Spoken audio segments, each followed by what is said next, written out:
What's up, guys? Welcome back to another episode of Yeah No No Yeah. In this episode, we are joined again by our friend Keelan, who was on an episode in the past, and in this one, we are talking about the Star Wars Prequel trilogy. It's a divisive set of movies, you love them or hate them, and all three of us had pretty different opinions on them, so it should be an interesting enough discussion for you guys, and we had a lot of fun talking about it, and we hope you have fun listening to it. As always, keep an eye out in the description of the episode for our link trees to our social medias and the poll on Spotify, and feel free to send us any questions, comments, whatever you want on our Instagrams. Reach out to us. And lastly, we have a pretty big announcement, but we do now have a Patreon. So if you want to support the podcast, check out the link tree, as I mentioned before, to all of our social medias and the link to the Patreon. We would greatly appreciate it. And of course, we have different benefits to donating to the podcast. Anything from being shouted out at the beginning and end of the episode to coming in to listen live or even hopping on a bit to talk with us. It all depends on how much you donate. Like I said, we would greatly appreciate it. The option is always there, but it would help us out a lot and we appreciate any more support. So just want to let you guys know about that. But anyway, let's get into the episode. Woo!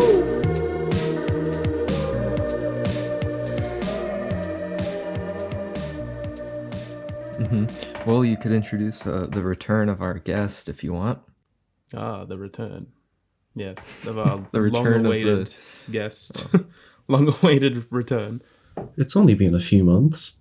Keelan's back. What was it? Men came out in like June. Shut up. Say hi. Hello, I am Saul Goodman. No one will get that. They can't see Discord. Well, you know, make it work. No, make it work. We're talking over Discord and Keelan's picture is Saul Goodman, so I said it feels like we're talking to Saul Goodman and that I need him to defend my case in this episode because I'm worried about what we're going to talk about. Quinn is on one very far side, Keelan is on the other very far side, and I'm in the middle, so I'll act as the ref, okay? I'll calm you guys down. Well, actually, I'm in the middle. Well, if you're in the middle, I'm worried about who's on the other far side then. Oh, you mean literally in the middle? I'm literally in the middle. How are you literally in the middle? I don't know, maybe it's different on your Discord. Oh my god, stop referencing Discord! Oh, sorry. Look, okay, I had a long night. I watched like 2.5 hour movies and I watched fucking Saw 2 again. My brain is fried. Fair enough. Why did you watch Saw 2 You watched again? Twilight the other night. I don't know what he's doing. It's alright. That sounds... Twilight isn't that bad. I'd rather watch Twilight than any of the Saw movies. Twilight is okay, I think. It's alright. The first one's alright. The first one's decent. Yeah. Mm-hmm. Welcome back to episode 17. We have our return of our guest, Keelan, and we're talking about the fucking Star Wars prequels. Yay! Yes. Hell yeah. But we can wait a bit. We don't need to jump right into the fire. I know it's gonna be a big episode. That's gonna be the main topic, and then we'll start off with something small. I mean, sure. I mean, that's the reason why I introduced like the good and bad thing is to break ice like this so that we can just get into the flow better. So we should just do that. Which I knew if you brought up.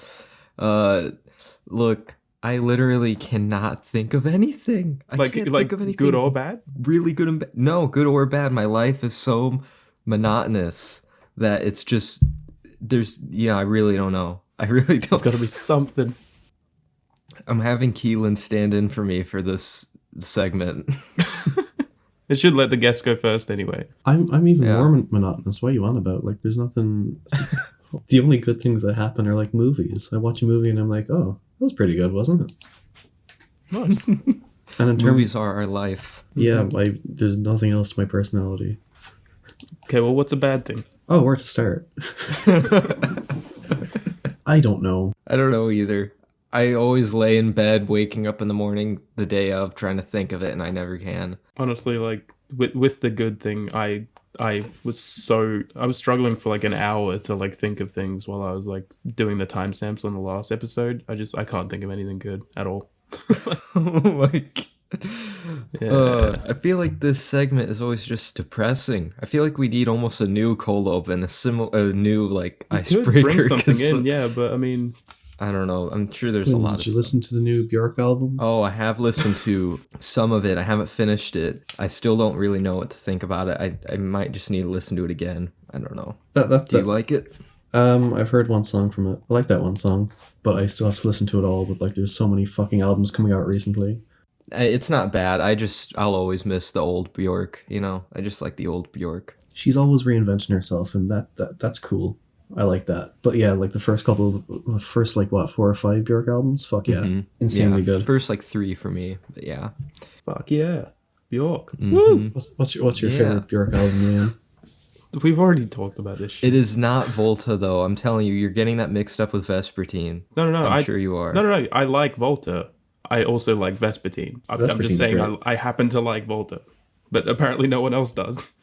No, it's surprising, yeah, because as somebody who doesn't really like her that much, even Bjork fans think that's her worst album. So do I care? No, it's just weird. It's just surprising. I don't know. I mean, it was just debut post Vespertine Volta. That's the only ones I can think of that like I noticeably liked, but I don't love any of them, honestly. So Blasphemy. There's only one topic that I've brought, really. The only thing that we could talk about, really, is the Deadpool 3 announcement. Oh, yeah, that's a big one. Yeah, because I just got really pissed off about that, like, immediately. I felt like it might make a good conversation. Yeah, like, I was talking to you about this, Liam. I was kind of going back and forth on it. Like, my immediate reaction was like, no thanks. No. Like, Logan was, like, such a perfect send-off for the character of Wolverine. And the fact that he's, like, coming back is just, like, it kind of dampens that, but also it doesn't, because, like, we've already been through the experience of watching Logan. So, like, I think I said this to you, Liam. Like, when you watch Logan, you're getting the experience as it's intended, and in a way, him coming back for Deadpool 3 doesn't really matter in that sense. But I mean, I still think it's kind of a bad idea. But like, I was kind of on board, and then I realized it's being directed by Shawn Levy, who directed fucking Free Guy. Yeah. No thanks. I didn't know that. Big red flag. Fuck. Yeah, because his last 2 movies had Ryan Reynolds in them, fucking Free Guy and The Atom Project. Why not the guy who did Deadpool 1 and 2? Three different people have directed Deadpools now. The second one was David Leitch. The first one was Tim Miller. True. Oh, I thought it was David Leitch for both for some reason. No, David Leitch only did the second one. Oh, well, I thought he'd return because he did pretty fucking well with the second one. Yeah, I prefer the second one to the first. Like, the first one hasn't aged all that well, in my opinion, but the second one's still fun.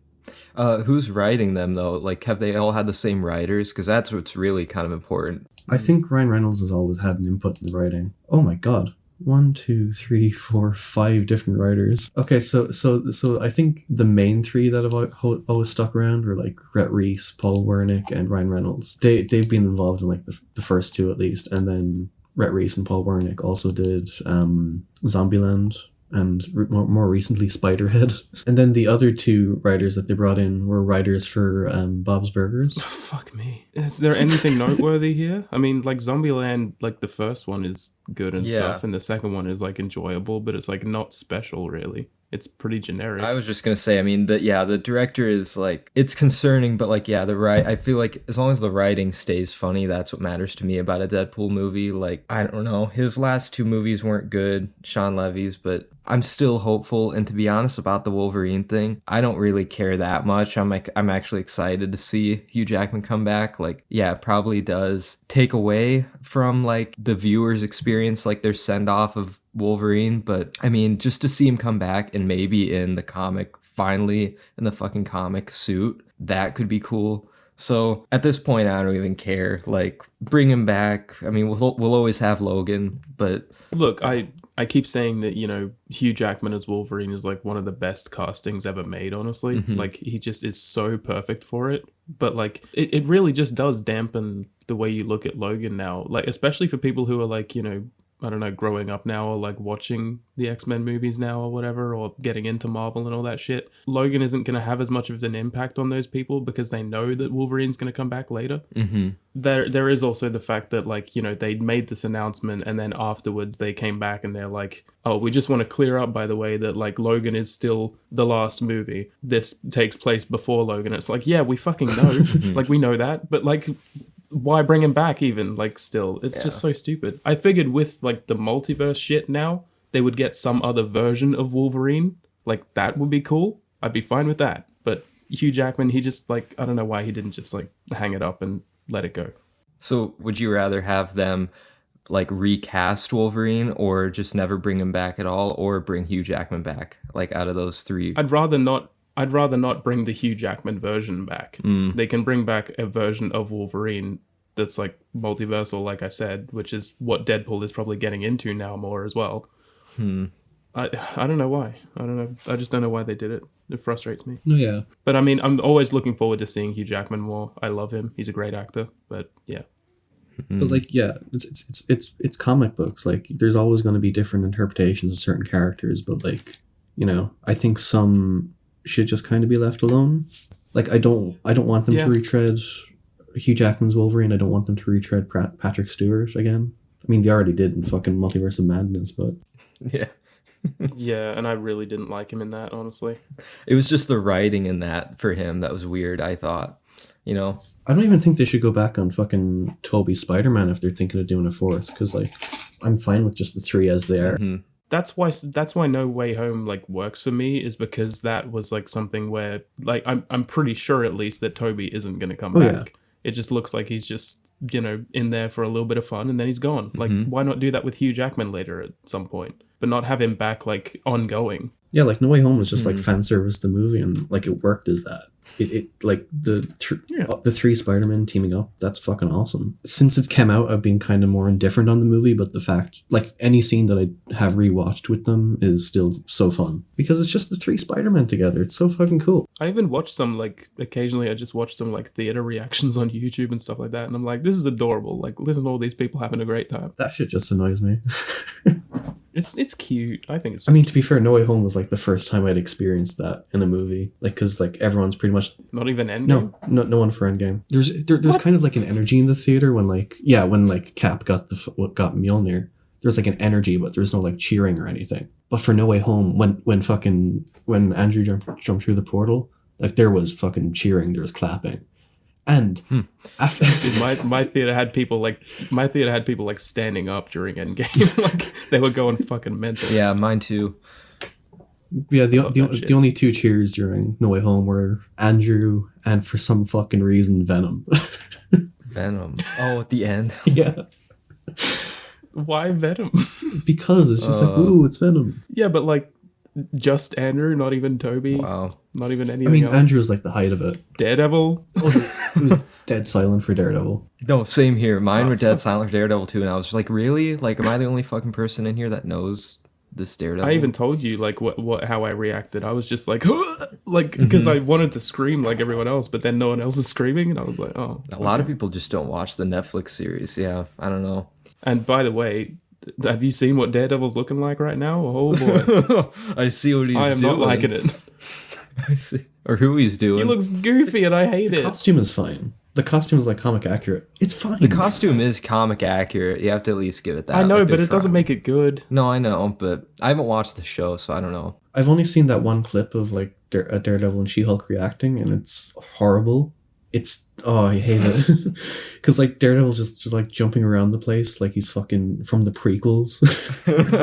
Hey. Just wait, all right? That's the only way I can describe his movement, because he's just like floating and like jumping all over the place, and it's just like, I don't like this. I mean, that's the way I look at him now. Like, he's just like, I saw this one shot of him just like in that new suit, like smiling all goofy and shit, and I'm just like, this isn't Daredevil. He's meant to be dark and edgy and fuck. Hey, characters change. That's his character arc, maybe. He's, you know? I mean, I guess, yeah.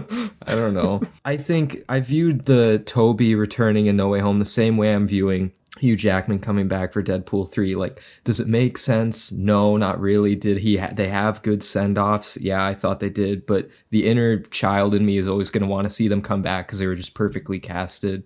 And like, there's so much nostalgia there. And it's like, so I'm willing to like put aside the more like, yeah, realistically, yeah, they shouldn't come back. Like, you know, we sent them off, but I don't want to see anybody else as the character. And like, I would always want to kind of relive those memories. So I don't know, you know, I'm willing to, I'm fine with seeing someone else play the character. Like if it's a different version of it, like multiverse. I want to see someone. That's fine. I want to see someone else take on the character. Like I feel like the only thing we're gonna have close to that in the next while is the Wolverine game that's coming out. There's a Wolverine game? By the guys who did Spider-Man. Yeah, I'm looking forward to that. Okay. That's gonna be great. That's gonna be great. I can't wait. But like, no matter how Deadpool 3 turns out, like I don't think it'll ever take. I don't think I'll ever fucking stop tearing up thinking about like fucking Laura turning the cross on the side at the end of Logan. Like that's always going to be so fucking impactful.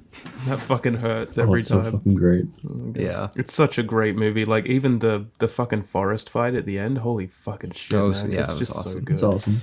But like Deadpool 3 is probably going to be a piece of shit, but it'll be nice to see. It'll be nice to see Jackson. It would have been a great trilogy. Yeah, like, I don't know. Maybe Shawn Levy. I looked at his filmography. He hasn't directed like every movie he's directed isn't terrible. Like I just haven't liked his Ryan Reynolds movies. Like he did fucking Night at the Museum. Like I haven't watched it as an adult, but that was a good movie. I loved that movie as a kid. So it's cute. It's fun. I don't know. The cult classic Real Steel. Oh, he did Real Steel. Yeah. Hey, look at that. He did a movie with Hugh Jackman already too. So I think he did like the first Cheaper by the Dozen. I know he's heavily involved in Stranger Things. Did he do that?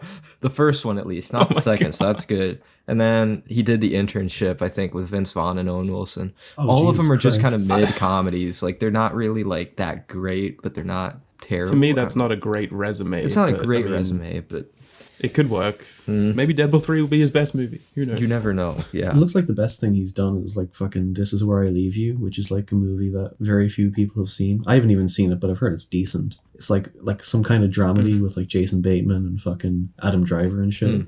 Yeah. I'm sure that's okay, but like Free Guy. I did want to watch that. Yeah, Free Guy can suck my dick. I hate Free Guy. Yeah. Holy shit. I think about Free Guy a lot. Yeah, I wish I didn't, but it's sort of same. It's just there all the time. His stupid fucking face with the Hulk arm. That's all I think of.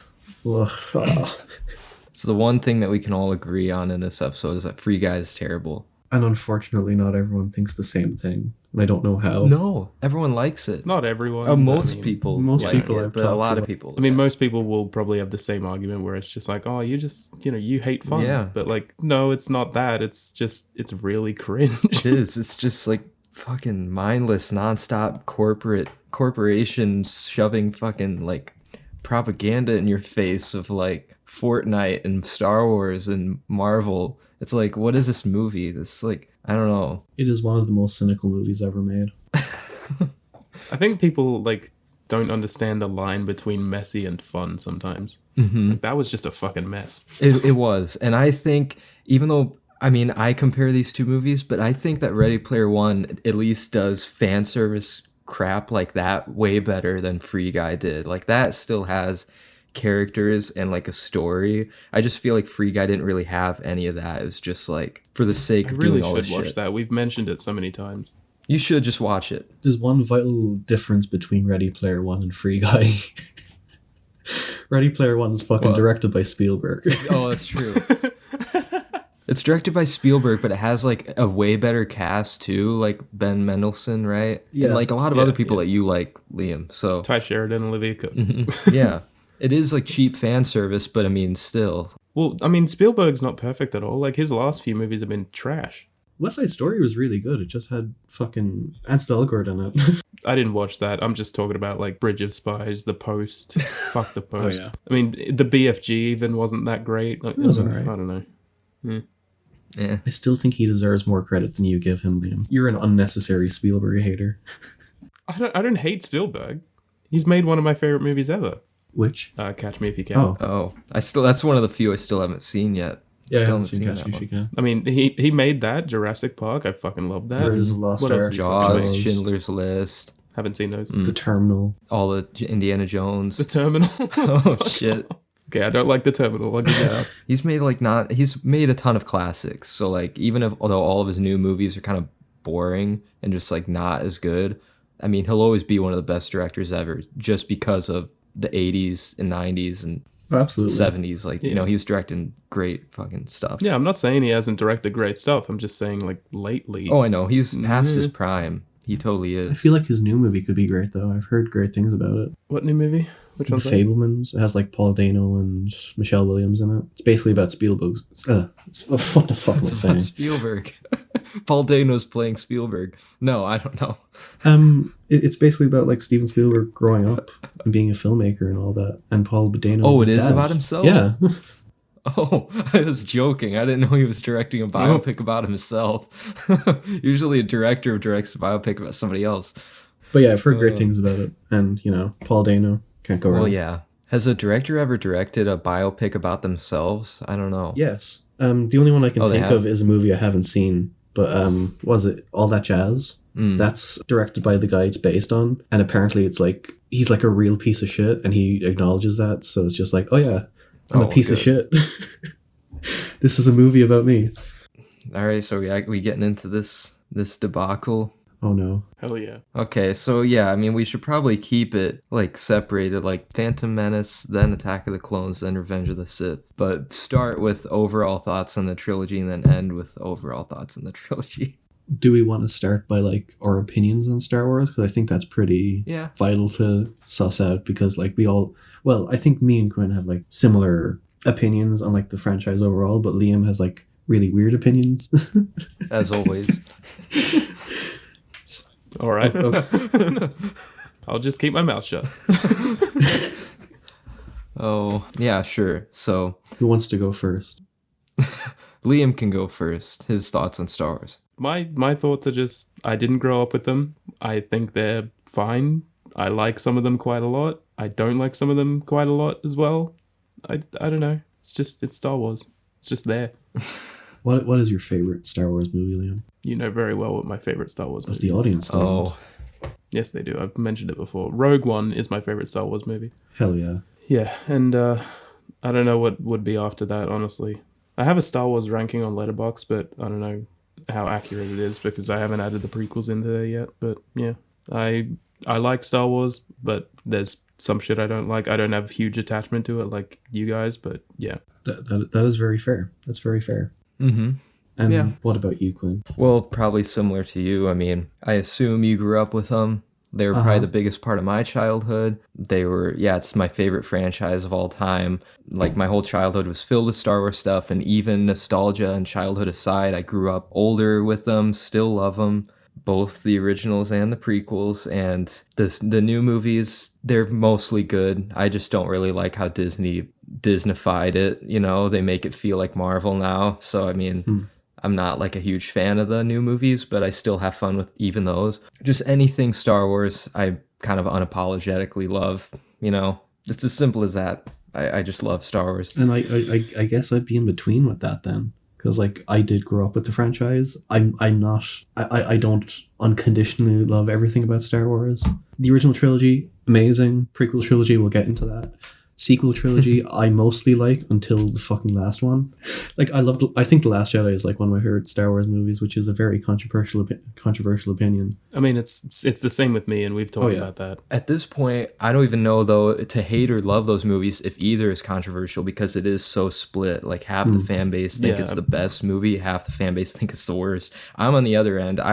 Last Jedi is one of my least favorite Star Wars movies. I just don't like the story decisions. I still think it's a beautiful looking movie, but I just hate the story decisions in that movie. I just do. It is one of the like most divisive movies of all time. Absolutely. No doubt. It is. It really is. The months after Last Jedi came out were like the most miserable months on the internet. It was horrible. Oh, it was fucking chaos. All right, so let's start with Phantom Menace. Let's go. Well, where to start? Where do we begin? Where do we begin? Only money. Only money. That's where I'll start. Yeah. We could just like talk about the plot of the Phantom Menace. I like the idea of the plot. Like what are you gonna do with a Star Wars prequel trilogy? You're gonna show like the rise of Darth Vader or the Empire, So like, I mean, I don't know if showing him like this young, like as a kid, was like the right decision, but like, I mean, you might as well like. Could have been with a better actor. It could have been, but. Like, even though the acting isn't that great because the dialogue they had to work with wasn't that great, I still have grown to like, I can accept Jake Lloyd. I don't think he's that. It's a kid actor. It's a 99 movie. Like, it's gonna be cheesy. I mean, I'm not gonna like straight up bully a kid or anything for acting. It's like I don't care that much, but it's just like it does take away from some things for me because it's like he's just so annoying sometimes. The thing about it is just like Jake Lloyd he's terrible, but I don't blame him. I think the actors in all the prequels are just like so poorly directed and like none of them know what the fuck to do because like half the time they're working against green screens and they're just told like, oh, do whatever the fuck you want, that sort of thing. But I don't blame Jake Lloyd, and I think like the backlash he got was fucking disgusting. Like, because he was bullied into a life of misery, basically. But his life of misery was like some of his own doing, I think. If you know the story and all that, like he's just he really did not have to take it out on people like that. Oh no, absolutely not. But like, I don't think being bullied by the entire fucking world at such a young age would help. Yeah, that'll like drive anybody crazy. Like in that respect, I just feel so terrible for him. Me too. Yeah, I definitely feel bad for him. Like, God. Like, I think that's the one thing to say. But like, the Phantom Menace is like, I don't know how to phrase this. I don't think it's as bad as people say, but I also think it's as bad as people say, if that makes sense. Because I enjoy watching the Phantom Menace. I think it's really fucking funny. It's really bad, but like, there's so much funny shit in there. Watto is one of the best Star Wars characters by far. I love Watto. Absolutely. Yep. Even if he's a racist caricature. There's some good ideas in it. But all in all, it's just kind of a pointless movie. Like, it doesn't need to exist, and that's something that has kind of been talked about in the Star Wars fandom, I suppose. Like, there's even an order to watch the whole saga that just cuts out the Phantom Menace completely because it's so inconsequential. Is it only inconsequential because it time jumps like 10 years later to Attack of the Clones? It's inconsequential because, like, nothing happens.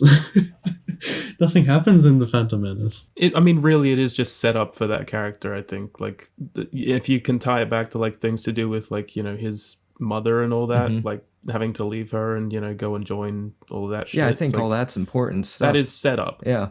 Like, it is all centered around Anakin's character, pretty much, to where, like, if you look at the beginning of the movie, he is a slave living, you know, on Tatooine, and then by the end of it, so, I mean, yeah, he loses his mom, it proves, okay, the pod race proves that he can fly, or he's a racer, or whatever. He knows, like, what am I trying to say? Like, he is a pilot, and, like, he can do all this crazy shit because he's so strong in the Force, and they talk about that. And then by the end of it, then he's taken under the wing of the Jedi, and like it introduces the Sith, it introduces the Jedi and the Jedi Council and the Senate and all this stuff that like it fleshes out the world more and like sets up the characters. So I feel like a lot of it is needed, like stuff. I don't think that it's like pointless in the narrative or anything. I don't think it's like completely pointless. I think it has story beats that can set up this character really well, and a lot of Star Wars lovers would probably want to see the full growth of Darth Vader, like all of that stuff.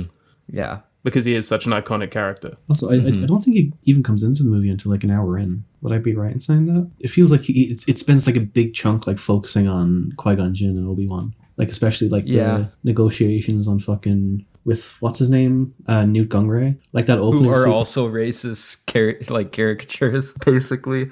Every alien in the prequels is racist caricature. All their lines crack me up. I can't think of a line from Newt Gunray right now, though. Is that legal?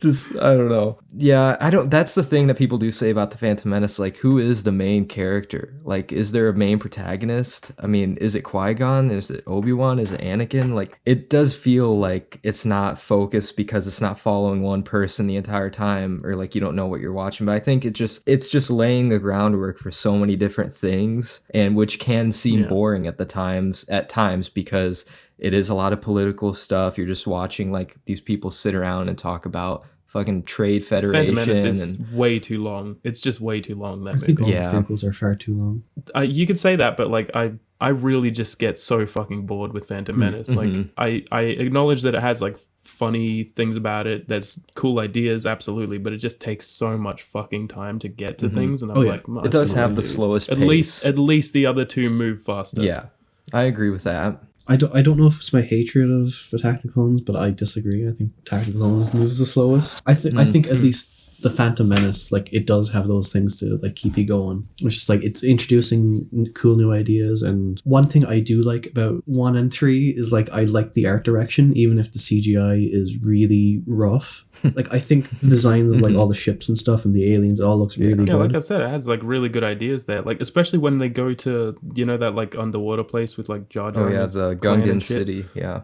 that place looks so cool. Oh yeah, as an idea. In execution, not the greatest, but I mean, it just looks really cool. Awesome. Boss Nass, love him. Boss Nass. And that's one thing I can say about the Phantom Menace. At least I think out of the 3 movies, it does use the least green screen. It might not seem like that, but I think it at least does use the least, because like a lot of the sets are like built sets, not obviously the Gungan city, like they didn't go underwater, but like just overall, like it's less noticeable, all the green screen, so it feels more like an actual movie out of all 3. But the pace is the slowest, and I'm so invested in like the world and the characters that all the slow scenes of them sitting around talking about just boring political shit, like I've come to like enjoy that actually, just like the more and more I watched it. Like it's cool, like learning how the world works, and like that's the sign of a super fan, I would say. I mean, more power to you, like as long as you're enjoying yourself. Yeah. But I think that Phantom Menace has probably the single worst character design and CGI combination that I've ever seen. Oh no, I know who you're talking about. Do you? Jar Jar. It's Jar Jar. No, not Jar Jar. Who? It's the commentators. Oh. Holy fuck, I love man. Those guys. I mean, they're hilariously They are bad. Fucking horrendous. Little Anakin. Oh my god. Just lap 2. I don't know what the hell they say. I don't care how they sound. They are nightmare fuel to look at. Like they are. Oh my god. They're like a 2-headed, like whatever the fuck. It makes me so uncomfortable. Speaking of Jar Jar, we should probably talk about Jar Jar. And I'll go first because I know that I'll have the most unpopular opinion. I don't hate him. As a matter of fact, I kind of like him. I think he is annoying, but like I just don't understand the hate. He's annoying, but like I mean, they sort of threw him out after the first one. Yeah. Oh, after the first movie? Because they hated him so much. Like they did. Him so much. I can tolerate him, but I don't know. It's still very annoying. Yeah. I feel the exact same. He's vastly overhated. He comes out with some bangers every now and then. Moi, I love you. Yeah. I know we're not going there yet, but like his first line in Attack of the Clones is like my favorite part of that movie, where he like when he meets Anakin again for the first time, and he's it like, just Annie? No, he says something like, "Oh, Misa's so smiling to see you." Oh, oh man. And then Dellow Felegates. Oh wait, he says that? Yeah, when he's speaking to the Senate. Oh, I remember that, to the Senate.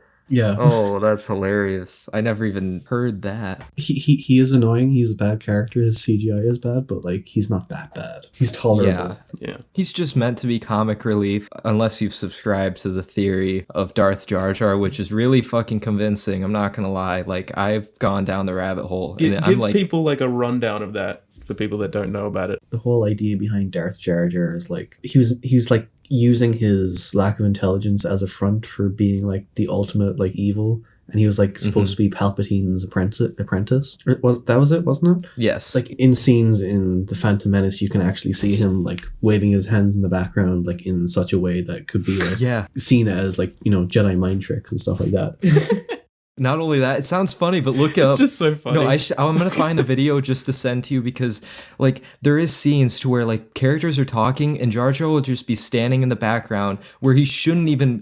Why would you even put him there if he has this like head peeked around a corner and you can see his mouth mouthing the same words as characters? I'm not even kidding. It is creepy. There's a scene to where like.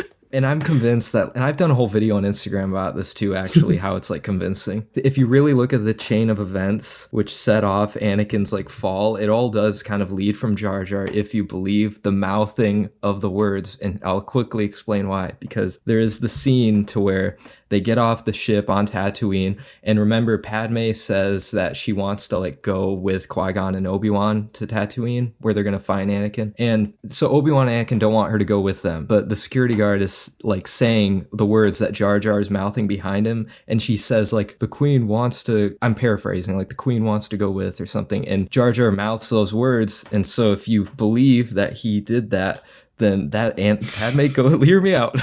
Padme goes to Tatooine. They fall in love. That is what sparks this whole thing to where, like, in the end, Anakin does fall because of Padme. So, I mean, if it wasn't for Jar Jar mouthing those words, then Padme and Anakin never would have met, and Anakin never would have fell to the dark side, and then the Sith never would have taken over. So it's all because of fucking Jar Jar, I think.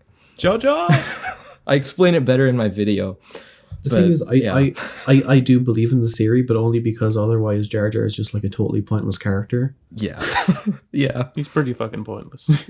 Yeah. He is a main character in The Phantom Menace. Then in Attack the Clones, he has like 2 or 3 lines. And then in Revenge of the Sith, you just see him during like Padme's funeral. I think that's the only time you see him in that entire movie. Maybe throwing him to the side for the like other 2 movies wasn't because of the fan like reaction or anything. Maybe it was intentional to make you forget about Jar Jar.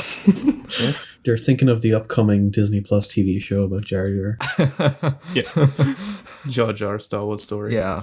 I really do think in the, like, ultimately, if this Sith theory is just a theory and it, like, they never were going to do that, I think he was only put in there just because of comic relief, because otherwise the movie would be so dry, even more dry without him. I mean, he is at least a personality. You can give him that. It's an annoying personality, but it is like a personality amongst all this really dry dialogue. And he does serve a purpose. Like, he guides them from the Gungan city to Naboo. So, I mean, like, he does serve a purpose in the end. And he is the one that grants Palpatine ultimate powers in the Senate. So he kind of, another thing to add to the Star Wars theory of him being a Sith, he gives Palpatine ultimate powers. Yeah. So anyway. He's a crazy character. He's a crazy character, and he's an important character depending on how you view it. Can I also just bring up, because we haven't talked about it, even if you don't like the prequels, you have to admit the soundtrack, fucking awesome. Like, they introduce what is my favorite Star Wars theme, Duel of Fates. Like, you have to admit that's an amazing, like,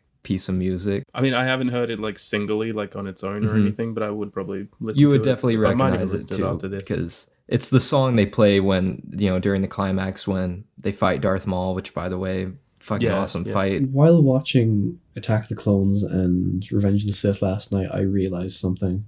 I love the soundtrack to The Phantom Menace, but I don't really like it in the other 2, which is weird because I always thought of John Williams' music to be the best thing about the prequels. I thought in the third one it was quite alright. It's good, but it's good. Like, it feels like wallpapery, if that makes sense. It just feels like generic Star Wars music, whereas in The Phantom Menace it feels very inspired. There's a lot of great tracks in that. I would say it feels that way now. Like, I mean, with like the sequel trilogy and stuff, I'd say it feels that way more. Oh no, absolutely. Like, you know, just generic. Kind of, but even with the sequels, John Williams did create like new scores for the sequels, like Rey's theme, I think, is like a really Rey's awesome theme. Is amazing. Theme. I love Rey's. I'm gonna keep going back to it, but Rogue One, fucking incredible score.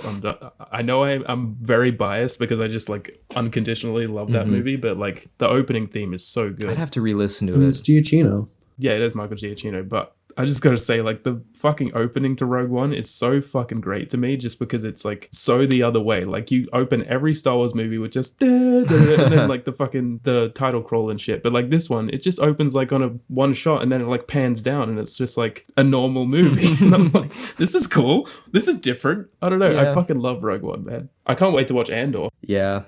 We should probably talk about the characters, because we barely talked about any apart from Jar Jar and Anakin. Well, we barely talked about Anakin, but two most annoying characters. Yeah. But like, there's like Qui-Gon Jinn, Obi-Wan, Padme, Darth Maul. Oh, Darth Maul, yeah. Darth Maul is like, I still think he is the most memorable character from the movie, even though he has like no lines. I hate Darth Maul. I think he is one of the worst Star Wars villains. I think he's badass. He's badass, but he has like no depth. He looks cool, he has no depth. He's basically like an attack dog for Palpatine. Like, he just sends him to do shit. But yeah. I think his lightsaber is fucking cool. I think his character design is cool. He looks like a devil, you know? The lightsaber is cool. Yeah, and I think his fight is awesome. He's like, the actor was like a straight up gymnast, so he could do all these crazy flips and shit, and like, that was him during the fight. So I mean, I don't know. I think he's really cool. Have they ever given like any proper backstory to Darth Maul? In the Clone Wars. There's a ton now. Like, there's been, I guess now they're Legends books, so they're like decanonized, but there's been books on him. There's like, you know, they flesh him out more in the like the Clone Wars and Rebels series, I think. I haven't watched much of the Clone Wars, but I know there's like a huge arc between him and Obi-Wan that's meant to be really fucking good.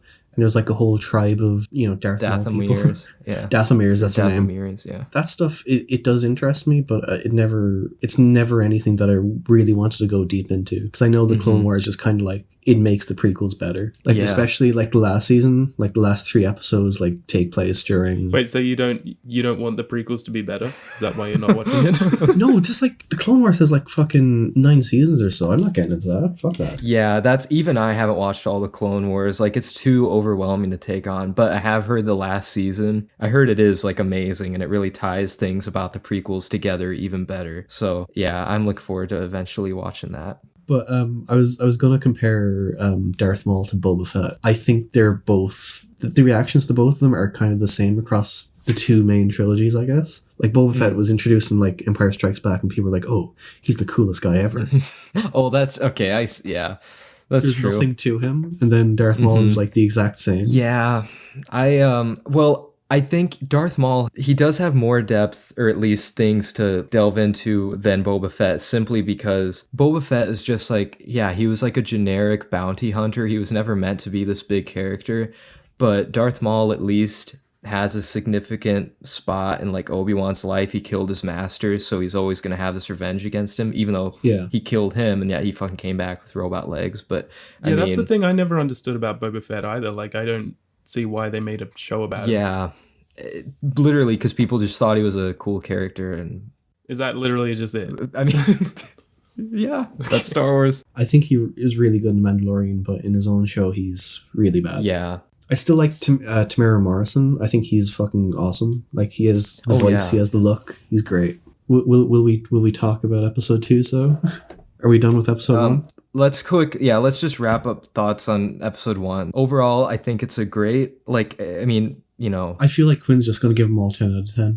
Yeah, I'm sorry, but I am, because they are so close to me. Like, I'm not saying this with this whole episode. I'm not here to convince people that these are legitimate masterpieces. I'm not here to say, like, you should like this movie or it's good. I'm saying, like, they're so close to me that even though I do realize they have faults, I'll still put them aside and enjoy it for, like, how close they are to me. And, like, yeah, so... That's totally respectable. It is totally respectable. With that being said, I don't want it to sound like nostalgia is just, like, blinding me to all this stuff, because the more and more I watched it, and I watched these movies, even the prequels I watched, like, once or twice a year. Like, I've watched them dozens of times. And so the more I watch it, the more I understand more and appreciate more of, like, the slow moments, the world building, all of that stuff. So I have to give it a 10 out of 10 because it is flawed, but it's so close to me and I love it for what it is. Hey, as long as you're having fun. Yeah. I can totally respect that. Just you wait till the Harry Potter episode. Oh boy. Oh man. I'm gonna have to rewatch them because I don't remember anything. That'll probably be like way That's later, way down honestly. the road. Yeah. Bad, but also very funny. 3 out of 10. I think it's a 2 out of 10. I think it's pretty fucking bad. The fact that it's so boring, like, just really bothers me, even though there are funny parts. But I mean, it's the worst of the 3 for me, personally. To be fair, thinking about all this now, I feel like there's a lot of things that we're leaving out that people are going to give us shit for, but like, this is very messy, so whatever. They sign up to Yeah No No Yeah podcast. That's what you get. Messy. Like, we didn't talk about the pod race. We didn't talk about Qui-Gon much, but you know what? Fuck it. Yes. Can I quick go I have to pee. No. Yep. Okay. 1 minute intermission.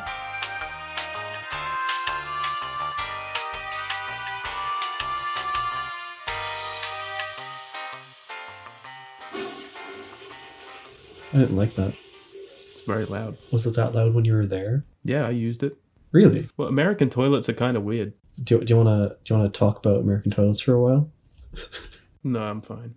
I'm leaving this in. Give us your thoughts on the American toilet. Could be better. Could be better. Room for improvement. 7 out of 10. They're not terrible though. They get the job done. I heard in Australia they flush the other way. Because you're upside down. Hey. Oh, it's you get funny. it?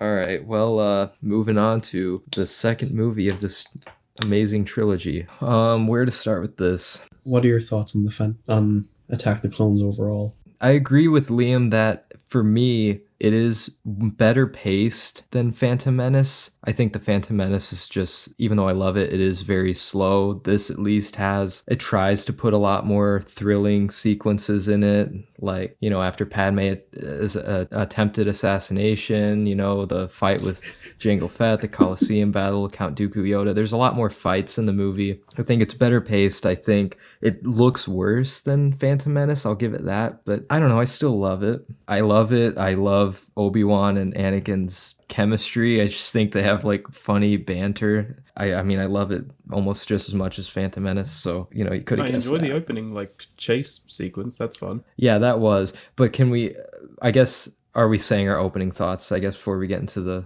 scene themselves? In rewatching Attack of the Clones, I really wanted to give it some benefit because, like, I don't want to hate these movies, but, like, rewatching it, it's pretty much solidified itself as my least favorite movie of all time. I think it is horrible. I hate every minute of it. Like, there's 2 things maybe that I can give it credit for. Everything else, ugh. It is horrible. I had to get through it in 2 sittings because I watched up until fucking Obi-Wan and Django's fight, and I was like, okay, I have to stop right now or else I had a headache while watching it, and it was only making it worse. I told you to watch them days earlier, but you decided to watch them both yesterday like an idiot. No, I started Attack of the Clones on Friday. Oh. And I finished it after work yesterday. I think it's the ugliest movie I've ever seen. I said like how I like the art direction in Phantom Menace and Revenge of the Sith. I can't apply that to Attack the Clones because everything about it looks horrific. I think it's better looking than Phantom Menace. I disagree. The whole Colosseum scene itself is just like the ugliest fucking thing I've ever seen. Oh, I hate the Colosseum scene. Why do people hate that? But overall, fuck Attack of the Clones. I'm never watching it again. Like, I would say The Rise of Skywalker is my least favorite Star Wars movie, but then Attack of the Clones exists. So I can't even fucking say that. Anyway, the movie opens with an attempted assassination on Padme. And it's the funniest fucking thing I've ever seen. It is hilarious. It is. The timing of, like, what he says. Oh, we went through that without a hitch. Boom. It's... Yeah. Well, I don't know what he said exactly, but yeah, it's basically, well, nothing went wrong. And then just fucking 2 seconds later, explosion. Like, it's almost comedy. Like, it's comedic, the timing. But I never noticed it as a kid, but it is hilarious. I forgot it happened, but when it happened, I just could not stop laughing. It was so funny. Yeah. The prequels are horrible with editing because, okay, I know we'll talk about Revenge of the Sith later, but there's, you know, the bit in Revenge of the Sith where Anakin is like killing all the Newt Gunrays and all that. You know that bit? Mm-hmm. And it's like Obi-Wan is just like, oh, who could do such a thing? And then it cuts to Anakin just fucking slashing the shit out of everyone. It's supposed to be like a deadly serious scene. You didn't like that? It's so funny. It was so funny. I never thought it was funny. I always thought it was like, I actually took it like seriously. I'd compare those 2 edits because, like, I think they're both, like, unintentionally hilarious. I think there's unintentionally hilarious things about kind of that part, but I mean, we'll get to that when we talk about Revenge of the Sith.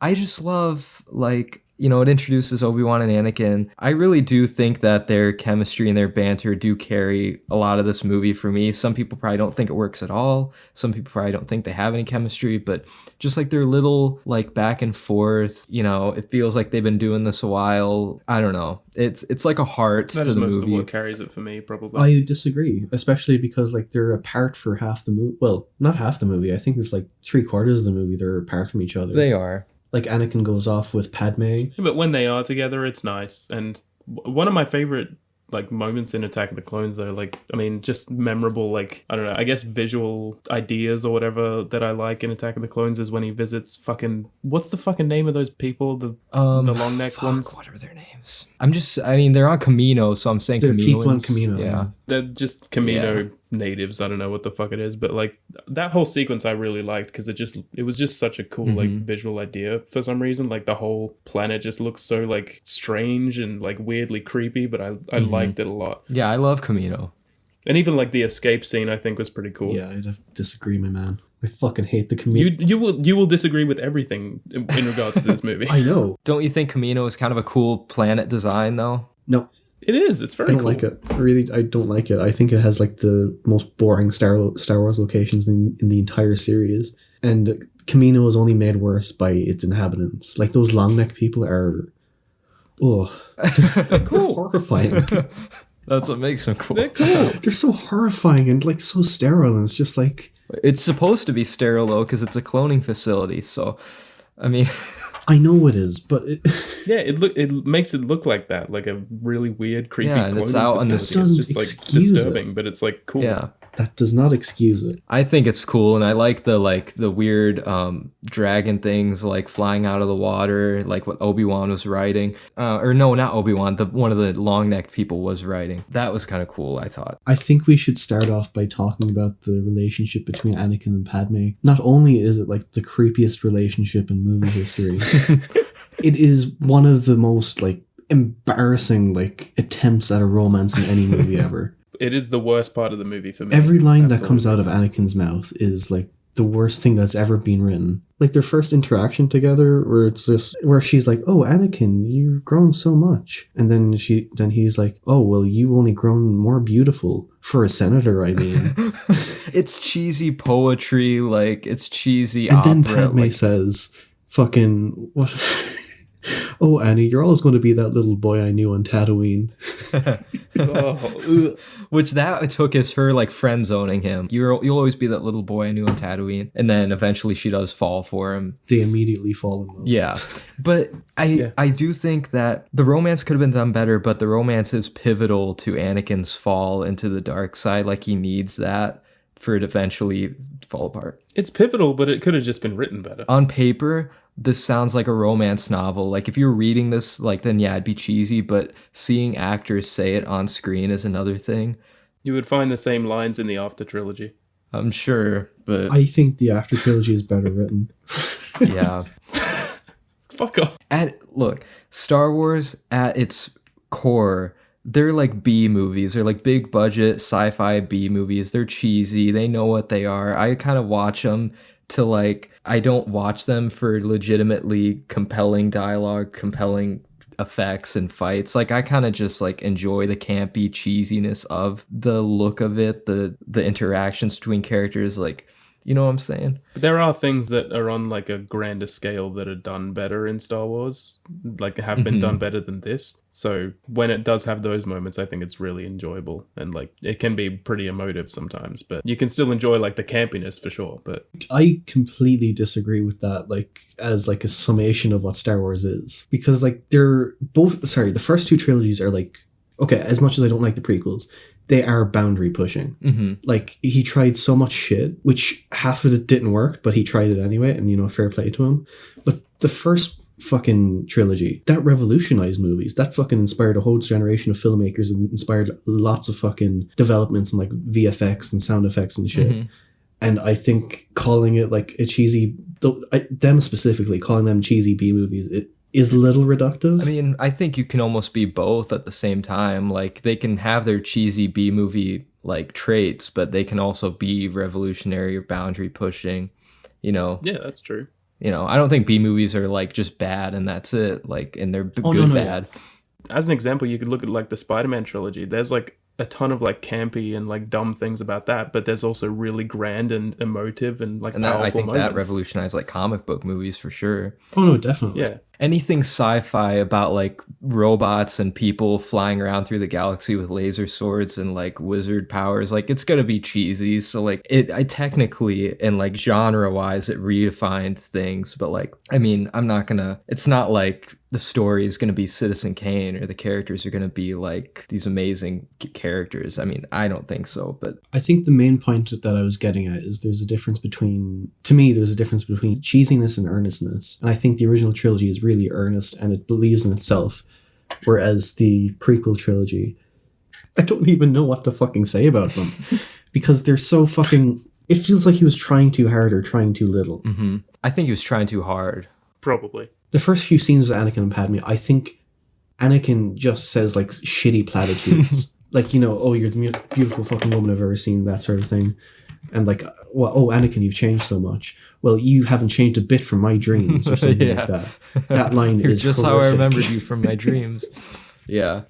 It's creepy. It's really creepy, but I chalk that up to maybe like, in the end, this romance between Anakin and Padme, I don't know if it was meant to be some legitimate, earnest, like two-way street romance. In the end, it's like Anakin is more possessive of her, which that just comes down to his character. Like, his like that's like hinting towards his like dark side, the fact that like he doesn't know how to have an actual relationship with a woman. He just views her more as like this thing to possess rather than another human. Sometimes that just makes him come off as an edgelord sometimes. I mean, it does. He was like one of the edgelord. original edgelords, pretty much. Like he was. He gives off incel vibes. He does, but I mean, like, whatever. Like, yeah. It's like that thing about, that thing that like person on Letterboxd said about Alex Garland in Men, where it's like he's the kind of person to ask like where his hug is. Like that's Anakin. Yeah, that's true. In terms of what you're saying, Quinn, I'm not sure if the ends justify the means in that regard.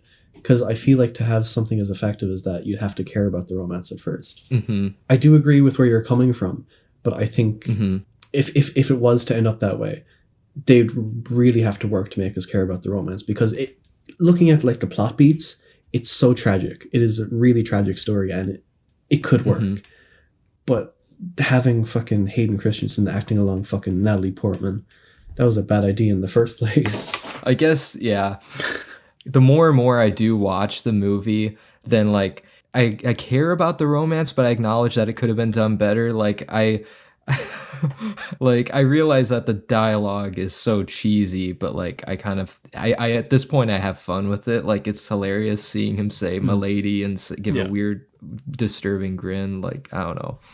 There is plenty of fun to be had with it, absolutely. But it's like, when you're trying to take it seriously, if you are trying to take it seriously, it's like, fuck, man. I mean, they're space operas. That's what they're called, so it's going to be like some over-the-top exaggerated thing. Like, that's what George Lucas kind of intended. Like, it's not some really grounded, like, these people aren't living on Earth. Like, these people communicate differently than we do. I don't know. You're reaching now, I would say. Okay, I'm reaching, yeah. But I think the reason that Anakin is so weird in this relationship is that, look, this kid grew up a slave on Tatooine. He lost his mom. He was taken into a Jedi Order, which is basically the priesthood for Star Wars, because you can't have sex, you can't have relationships, you can't have anything. And so when he gets stuck with... to be fair, it doesn't seem like he had like much of a social life. No, and so he was taken in as a kid, so he's, like... he's had all these things suppressed. He's like a homeschool kid. But he's had all these like desires and like these things suppressed, and he's like been taught to like be this certain way, and then he meets beautiful fucking Natalie Portman. Like, I mean, so he's gonna be weird. He's not gonna know how to interact with her. I hate sand. He's not gonna be like Mr. Smooth. Like, I mean, he knows how to talk to women all of a sudden because he's probably never talked to women. He's always off doing these Jedi missions and like taught to never have relationships. So you can chalk that up at least to why he's so awkward with her. He doesn't know how to talk to her, I guess. I don't know. I suppose so. But it's hard to watch. I don't know why they'd go about it that way, though. I know where you're coming from, but it's such a bad idea to do that. Yeah. We have to try and wrap up some things on Attack of the Clones. Yeah. Well, we can, so we'll speed along and like hit some points, I guess. The whole Camino thing, we kind of touched on that. I do think it is weird that like Jango Fett would hire this other bounty hunter to go after Padme. Why wouldn't you just go after her yourself? And then I do love the bar scene. I just think that's hilarious. Like, I'm talking about the death sticks scene. Yes. Just little moments are hilarious. Like, you don't want to sell me death sticks. You want to go home and rethink your life. There are funny moments. There are really funny moments like in this. I think it's just brought down by the fact that I guess everything I'm going to say about this movie is just like, oh no, that sucks. Because it is a movie that I fucking despise. Yeah. But that whole chase sequence between like the bounty hunter and Anakin and Obi-Wan, it's so bad. I hate it. I like it. I thought it was pretty thrilling. I think it's the height of the prequel action, and I hate prequel action. I think the prequel action sequences are horrible. Like, they're all so fucking floaty and jumpy. And, like, there's that bit where, like, Anakin fucking jumps out of the fucking speeder, like, onto the fucking oncoming traffic or whatever, and he lands directly on top of the bounty hunter's car. I thought that's the Force guiding him. That's the Force guiding him. Yeah. I think that is, like, Jedi intuition, you know? That's the least of my problems. It's just the way that it looks, like, the way he's falling is just so floaty, and it just feels like every fucking Jedi is just, like, they're working on a different plane of gravity, I suppose. Which, I mean, they technically are, though, because, like, you know, they can jump really high, like how Luke jumps out of the thing in Empire. They can run really fast, like how Qui-Gon and Obi-Wan do in Phantom Menace. So, like, they really do defy the laws of physics. Yeah, don't you understand the Force, Keelan? I don't understand the Force. I do understand the Force. I just want to hate on fucking Attack of the Clones. Can we talk about the Colosseum scene? I think that's one of my least favorite scenes. Actually, wait. Before we do that, probably worst scene in the movie is the conveyor belt like thing, like the factory thing. Like, that was fucking awful. The shit with C-3PO and R2-D2 was, like, horrible. Like, C-3PO switching heads and shit. Yeah, I know. That was just like, oh my god, what the fuck? I have fun with even that. Like, I feel like you said, like, you're just gonna hate on everything in the movie. I feel like I just have fun with everything in the movie. I love everything in it. So, like, even the dumb C-3PO's head getting put on. I can agree with you on things with the opening scene, like, being fun and all that, but, like, with that one and the Colosseum fight, I can't. Apparently George Lucas, like, wrote that into the script on the way to the set, just randomly, like, hey, how about a conveyor belt sequence? I don't know. That's what I heard, at least, that he just kind of wrote that in just last minute. So that tells you something, I guess, about the prequels right there. But whatever, I had fun with it, just like I had fun with the Colosseum sequence. I think it's cool seeing all the Jedi, just so many fucking, like, I want to see all the lightsabers. I want to see all this. The Colosseum is just eye rape. It is like a light show. It's like a rave, honestly. Like, all these fucking lightsabers. But before we go into that, do you want me to talk about, like, the few positives I have about the movie? Sure. Yes, please. I like Christopher Lee.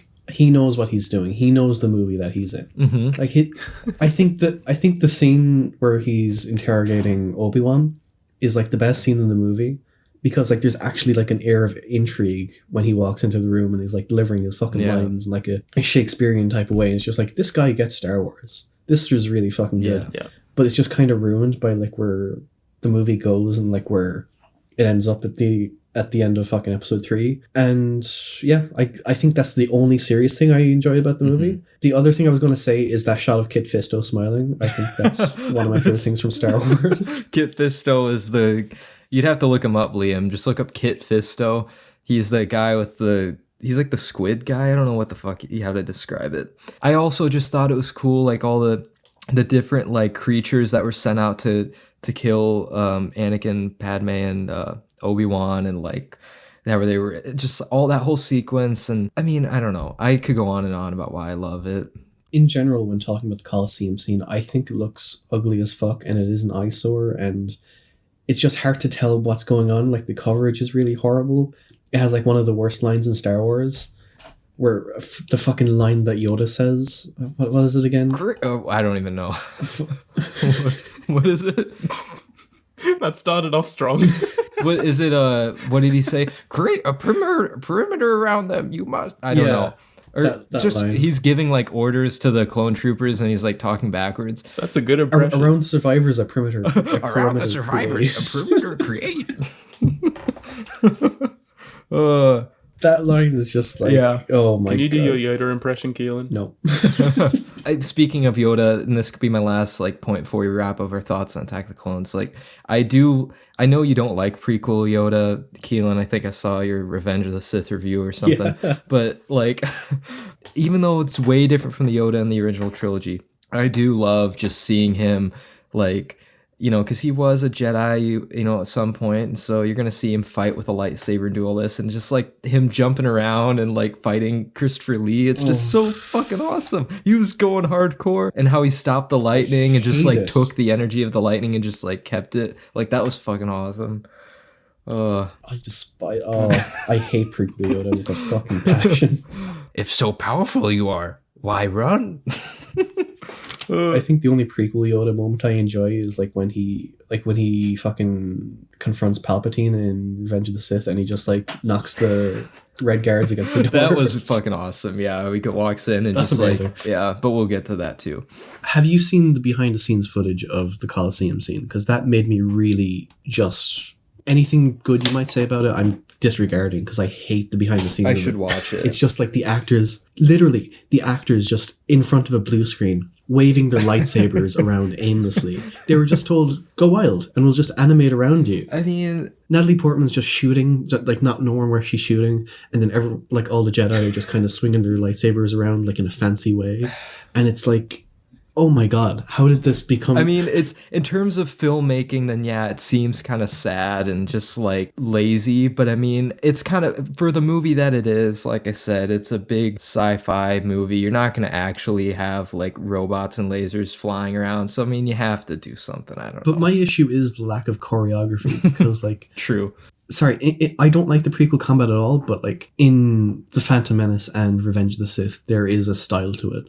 Like it's based off a very specific style of like martial arts or whatever. Mm-hmm. In the original trilogy, it was always like kind of like a regal sword fighting thing, but in the prequel trilogy, it's like an actual martial arts sort of thing. And I think the fact that they didn't do that for the Colosseum really just, it doesn't benefit it at all. It just kind of brings it down and makes it like really boring to watch and just a total slog. Yeah, the choreography wasn't up to par in that scene compared to the other prequel fights, I will admit. But okay, I guess moving along, I guess anyone else wrapping up thoughts on Attack of the Clones? What are your overall thoughts, Liam? I don't like it too much. 3 out of 10. I think it has its strengths over the Phantom Menace for sure, but not by that much. Yeah, I don't know. Mm-hmm. It's just it's yeah. It moves faster for me, but it's not the greatest. I don't know. It could have been way better. Fair enough. But I don't like absolutely hate it or anything like that. I think I love it just as much as Phantom Menace. I have a lot of fun with it. I realize it has flaws. The love story probably could have been done better.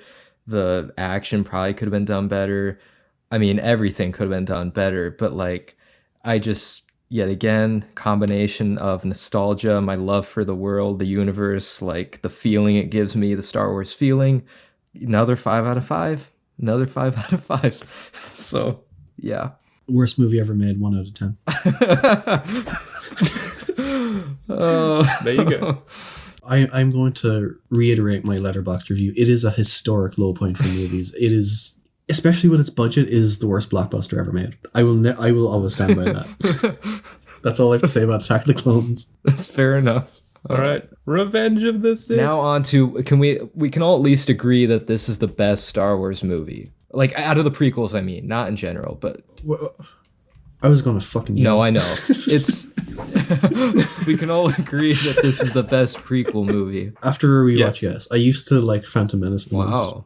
But rewatching it, the first half an hour, I was enjoying it. And I was like, wait, is this actually good? And then it just completely nosedives, and I'm like, okay, yeah, this is a prequel movie. See, we watched it in theaters when I went to visit, and like I actually like really enjoyed it for the most part. Like, I mean, it definitely has its imperfections and its goofy moments, but I mean, you'll get goofy moments with the whole trilogy, so I expected that. But like, it's really enjoyable. I don't know. I was engaged from start to finish. I was. I think there are so many great Star Wars moments in it. There are so many moments that I'm like, yeah, that fucking rocks. But yeah, I think it drags so much. I think one of the biggest aspects for me is the fight between Anakin and Obi-Wan. I know everyone loves that. That is way, way too long. That should have been much shorter and much smaller scale. And some of the dialogue as well during that scene, we'll get to that. We're jumping towards the end. We'll get to that. Okay, but the opening shot of the movie, I think, is fucking amazing. Oh yeah, like the opening shot of space with the planet behind it and then the ship. Like it's every like a Star Wars opening basically, but like it looks really good. Mm-hmm. Like immediately, it's the best looking sequel. Mm-hmm. There are very few things in the movie that I have an issue with visually. I think the biggest thing I have an issue with visually is, when like they kind of CGI like fucking Palpatine's face when he's like fucking fighting. Yeah, a little bit. Have you ever noticed that? I kind of noticed. Because like, they kind of CGI over the stunt double's face. It happens with Count Dooku as well.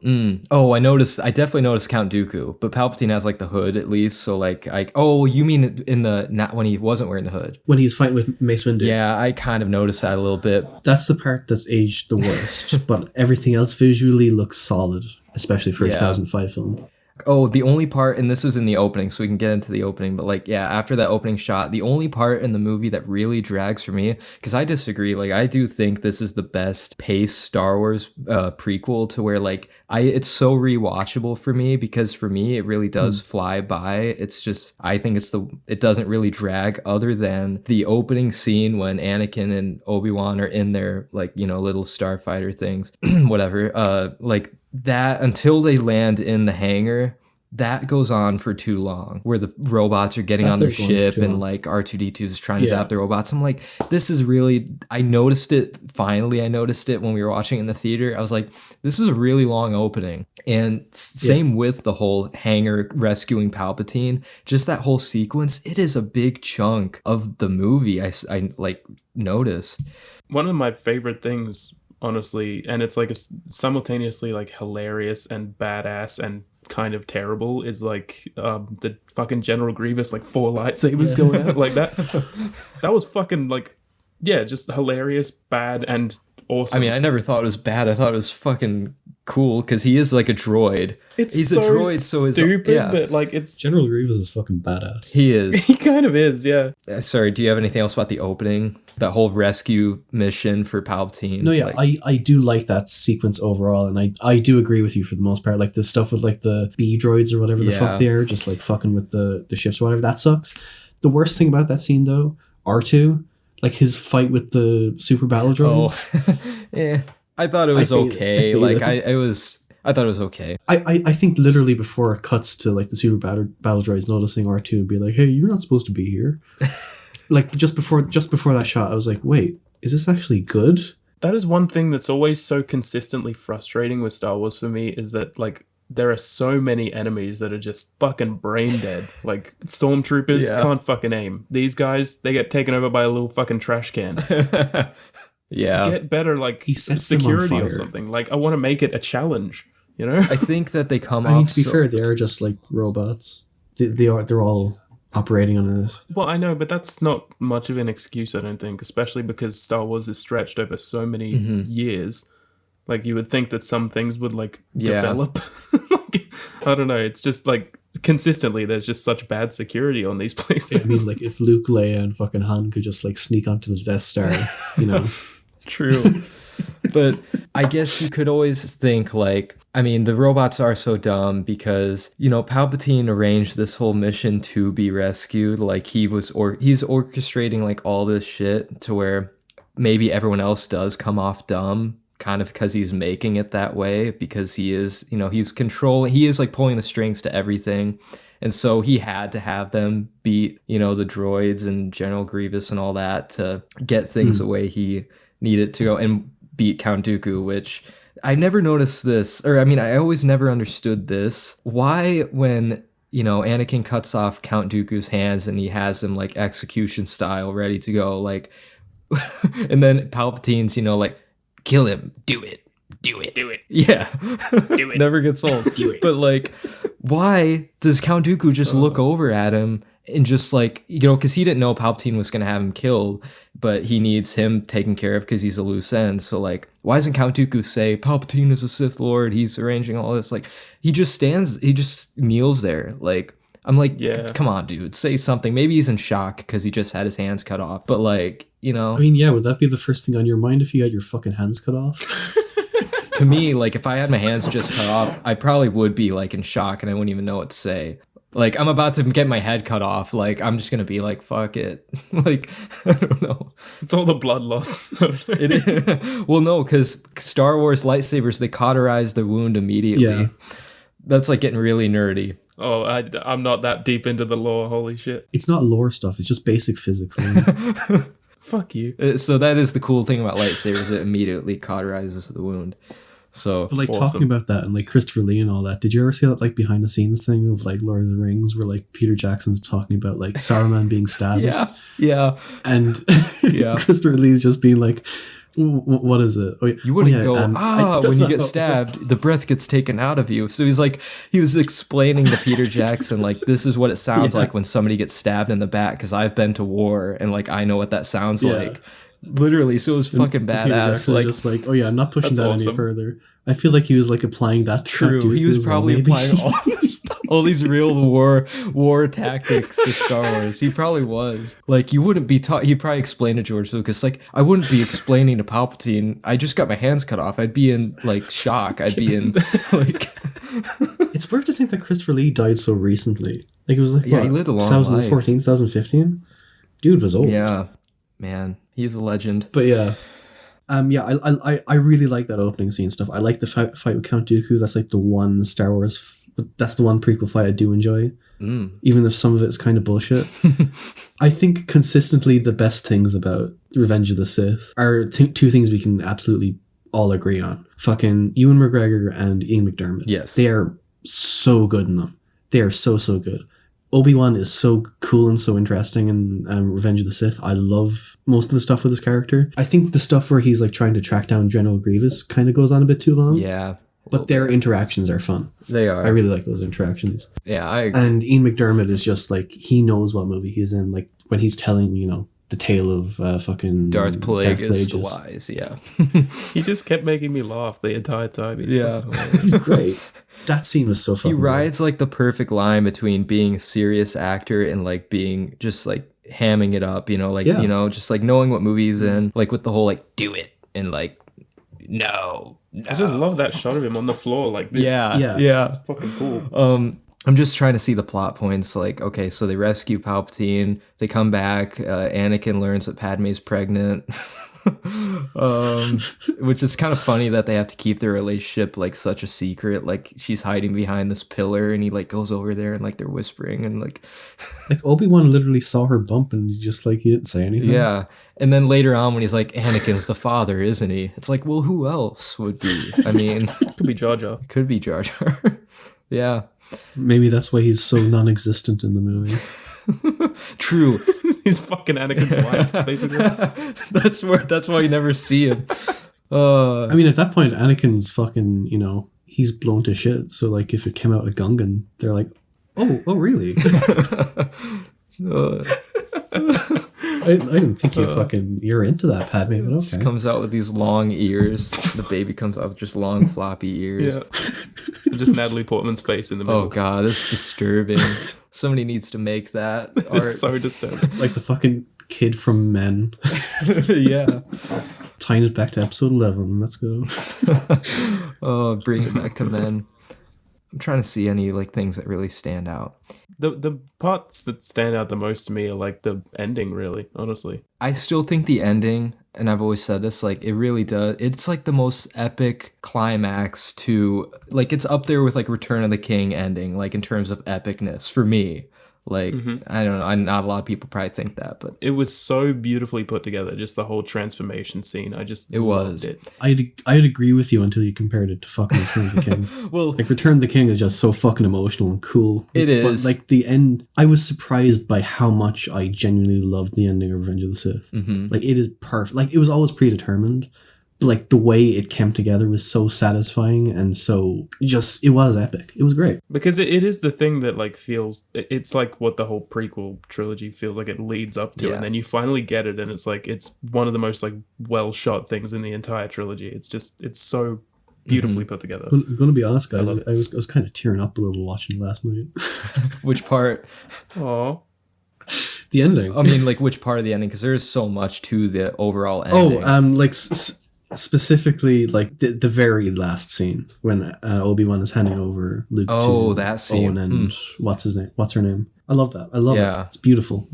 It is. Oh, sorry. The bit that actually fucking got me the most was when like fucking Palpatine and Vader are looking at the construction of the Death Star. That scene is so fucking cool. good. Yeah. Oh, it's amazing. Yeah. Where I felt the most was the Darth Vader like transformation, but also just, you know, and it's like it's been memed so much and it's sometimes cheesy, I guess, but like just the conversation between Anakin and Ewan McGregor, like him and Kenobi, where they're just like in the lava and he's like falling apart basically, and like Ewan McGregor's just looking at him and he's like, "Fuck, man, you are my brother, Anakin." Because I really do feel their relationship, like they were brothers. They were. I loved you. Oh, it's a little over the top, you know. People can say, but I don't care. Like it's. I don't care if it's over the top. I really loved that. Sorry, the only issue I have with that scene specifically is Anakin saying, "I hate you." Really?